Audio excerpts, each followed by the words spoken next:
దేవునికి మహిమ కలుగునుగాక. ఈరోజు దేవుని వాక్యాన్ని వింటున్న ప్రతి ఒక్కరికి ప్రభునామములో నా వందనములు తెలియజేస్తున్నాను. రండి, ఈరోజు దేవుని వాక్య ధ్యానము కొరకు పరిశుద్ధ గ్రంథముల నుండి అపోస్తులుడైన పేతురు రాసిన మొదటి పత్రిక 2వ అధ్యాయము 21వ వచనాన్ని చదువుతున్నాను. అందరూ శ్రద్ధగా ఆలకించండి. క్రీస్తు కూడా మీ కొరకు బాధపడి మీరు తన అడుగుజాడల యందు నడుచుకొనున్నట్లు మీకు మాదిరి ఉంచిపోయెను. దేవుడు ఈ వాక్యమును మనందరి వినికిడిలో ఆశీర్వదించునుగాక. ప్రభునందు ప్రియులారా, ఈరోజు దేవుని వాక్యాన్ని వింటున్న ప్రతి ఒక్కరు కూడా ఒక విషయాన్ని మీరు గ్రహించండి. క్రీస్తు మనందరి కొరకై బాధపడి శ్రమలు పడి మనమందరము కూడా ఆయన అడుగు జాడల్లో నడుచుకొనున్నట్లుగా యేసయ్యనట మనందరికీ తన జీవితాన్ని మాదిరి ఉంచిపోయాడు. ప్రభునందు ప్రియులారా, యేసుక్రీస్తు ప్రభువారు ఏదో భూమి మీదకి వచ్చి తానేదో బోధ చేయడమే కాదు, ఆయన నడిచి చూపెట్టాడు. మనం ఎలా నడవాలో ఆయన తన జీవితాన్ని మనకు మాదిరిగా ఉంచాడు. ప్రియులారా, ఈనాడు ప్రతి క్రైస్తవుడు కూడా యేసునాథుని అడుగు జాడల్లో నడవాలి. యేసయ్యనే ఈనాడు అసలు సిసలైన మనకు మాదిరి గనుక ప్రియులారా, నీవు నేను మనమందరము కూడా యేసుక్రీస్తు అడుగు జాడల్లో మనము నడవాలి. అన్ని విషయాలలో కూడా యేసుక్రీస్తు ప్రభువారు మనకు మాదిరి. మనము తన అడుగు జాడల యందు నడుచుకొనున్నట్లుగా ఆయన తన జీవితాన్ని మనకు మాదిరి ఉంచిపోయాడు.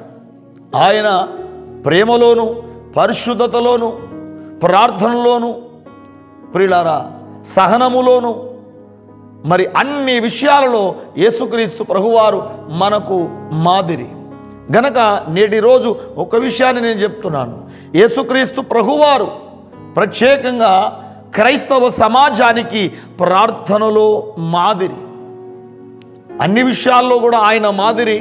కానీ ఒక్క విషయాన్ని చెప్తా ఉన్నాను, ప్రతి క్రైస్తవుని జీవితంలో యేసుక్రీస్తు ప్రభువులాగా నడవడానికి, ఆయన అడుగు జాడల్లో నడవడానికి ఒక విషయాన్ని చెప్తా ఉన్నాను.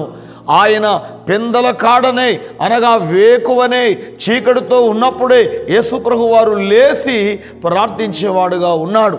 మరి ఈనాడు క్రైస్తవుడుగా క్రైస్తవురాలుగా ఉండి సేవకుడుగా ఒక విశ్వాసిగా ఉండి నీవు వేకువ జామున ప్రార్థన చేయగలుగుతున్నావా?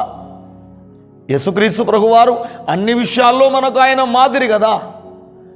మరి ప్రత్యేకంగా ప్రార్థన విషయంలో నువ్వు వేకువ జామున లేవగలుగుతున్నావా? ప్రియులారా, మార్కు సువార్తలో మొదటి అధ్యాయములో ఇక్కడ యేసుక్రీస్తు ప్రభు గురించి రాయబడిన మాట మీరు చూడండి.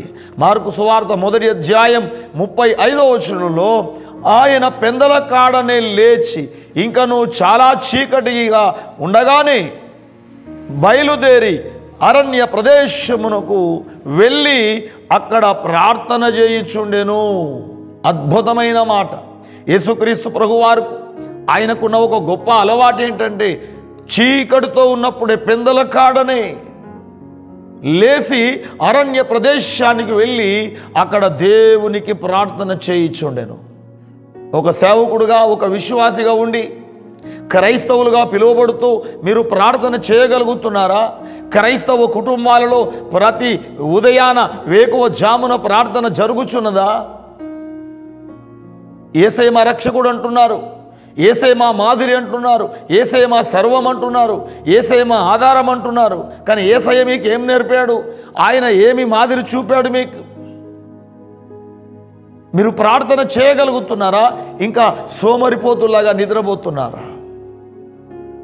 ప్రియా సహోదరి సహోదరుడా, యేసయ్య మనమందరము తన అడుగు జాడలో నడవడానికి తన జీవితము మాదిరి ఉంచాడు.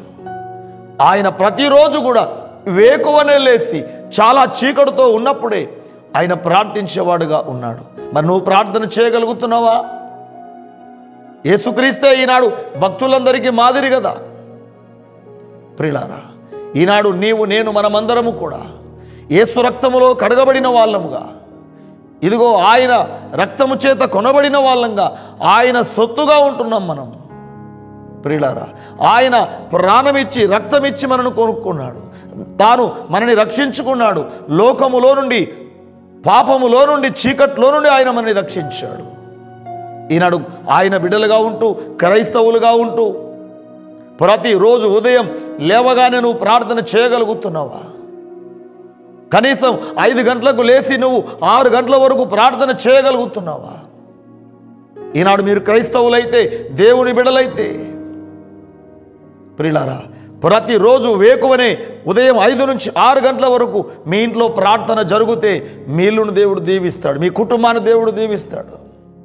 సాతాను గారిని మనం అణిచివేయాలంటే, సాతాను శక్తులను మనం అనగదొక్కాలి అంటే మన ఇంట్లో ప్రార్థన జరగాలి. మోకాళ్ళ జీవితం మనకు ఉండాలి. యేసుక్రీస్తు ప్రభువారు దేవుడై ఉండి ఆయన మోకరించి ప్రార్థన చేశాడు. చాలా చీకటితో ఉన్నప్పుడే పెందల కాడన లేచి ఆయన ప్రార్థించేవాడుగా ఉన్నాడు. ముఖ్యంగా ప్రతి క్రైస్తవునికి ప్రియులారా, యేసయ్య మాదిరి ప్రార్థనా జీవితంలో నీవు నేను మనమందరము కూడా వేకువన లేచి యేసయ్యలాగా ప్రార్థన చేద్దాం. ఆయన అడుగు జాడల్లో మనం నడుద్దాం. ఆ విధంగా మనల్ని, మన కుటుంబాలను దేవుడు ప్రార్థించే వారిగా సిద్ధపరచునుగాక. ఆమేన్. చిన్న ప్రార్థన చేద్దాం. మహాపరిశుద్ధుడా, పరమ తండ్రి యేసయ్య, మీకు స్తోత్రాలు. మా కొరకు నాయన శ్రమలు పడి, బాధలు పడి మేమందరము నీ అడుగు జాడల్లో నడుచున్నట్లుగా నీ జీవితం మాకు మాదిరి ఉంచిపోయారు. మీకు స్తోత్రాలు యేసయ్య. ప్రత్యేకంగా మీరు పరిశుద్ధతలో, ప్రేమలో నాయన ప్రభువా, మీరు సహనములో, ఓర్పులో, ప్రతి విషయంలో మీరు మాదిరి నాయన. ఒక విషయం మీరు మాతో మాట్లాడారు. మీరు ప్రార్థనలో మాకు మాదిరి నాయన. వేకువనే లేచి మీరు ప్రార్థించేవాడుగా ఉన్నారయ్యా. దేవుడవై ఉండి మాకు నేర్పించడానికి, మేము నీ అడుగు జాడలో నడవడానికి తండ్రి మీరు వేకువనే లేచి ప్రార్థించారు. మేము క్రైస్తవులుగా ఉంటూ ఇంకా ప్రభువా వేకువనే మేము లేచి ప్రార్థించకపోతే యేసయ్య మాకు ప్రార్థనలో మాదిరని ఈనాడు ప్రతి క్రైస్తవుడు కూడా వేకువనే లేచి ప్రార్థించడానికి నేర్పించండి. ప్రతి క్రైస్తవ కుటుంబంలో వేకువ జామున ప్రార్థన ఉండులాగున, ప్రతి ఇంటిలో ప్రార్థన జరుగులాగున తండ్రి మీరే అనుకూలపరచండి. ఆసక్తి ప్రతి ఒక్కరిలో మీరు అనుగ్రహించమని, ఇదిగోనైనా ఈ వాక్యాన్ని విన్న ప్రతి ఒక్కరిలో వేకువ జామున ప్రార్థన చేయాలనే ఆశ, ఆసక్తి, పట్టుదల ప్రతి ఒక్కరిలో మీరు కలిగించమని, అపవాదిని ఎదిరించుటకు ప్రార్థన శక్తి ప్రతి ఒక్కరికి మీరు దయచేయమని, నీ అడుగు జాడల్లో ప్రతి ఒక్కరిని మీరు నడిపించమని యేసు నామములోనే ప్రార్థిస్తున్నాము తండ్రి. ఆమేన్. Praise lord. దేవుడు మిమ్మల్ని, మీ కుటుంబాలను యేసయ్య అడుగు జాడల్లో నడిపించునుగాక.